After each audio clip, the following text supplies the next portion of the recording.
Dale Digby. Oh, Vice said that the shock jock genre has no value anymore. In a perfect world, if O&A still existed, do you think it would still be successful? Where would it be today? Oh my God, of course it would be successful.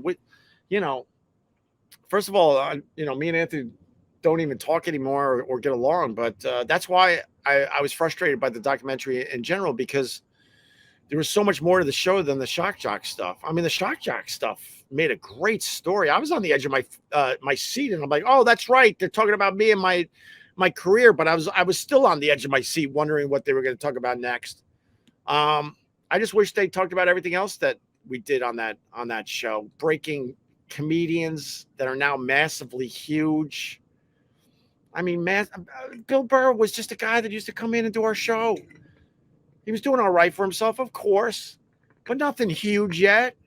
Now he's one of the biggest comedians of all time, and he was on our show on a regular basis. They didn't talk about any of that stuff. They didn't talk about Louis C.K. coming in on a regular basis, crushing it, or Patrice O'Neill, or Bob Kelly, or Voss, and then getting every other comedian out there like Andrew Dice Clay and Kevin Hart and Dane Cook. Like, I wish they would have talked about some of that stuff. But with that said, I think we would have been smart enough. Well, I don't know, because Anthony obsessed with the race thing. I don't know if we could ever get past that. But in a perfect world, if we were all running on all cylinders, we would have had no problem getting rid of the Shock Jock stuff, which we were as the years went on, and just focus on like taking the piss out of society. We would make fun of virtual signaling. Oh, God. We would have fun with all of that. We would have fun with the fact that everyone is butthurt in this country now.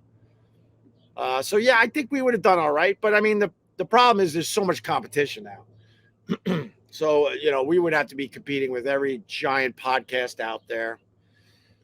We'd have to be competing with live streamers all over the place. When, one of the reasons why we were so successful, we were damn good first, of course.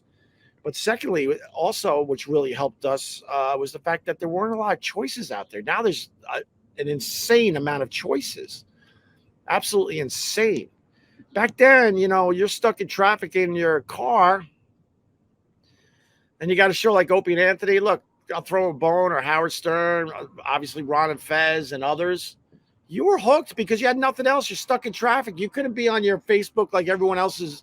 Or like what everyone's doing nowadays is they're going 60, 70 miles an hour down the LIE, literally on their Facebook page.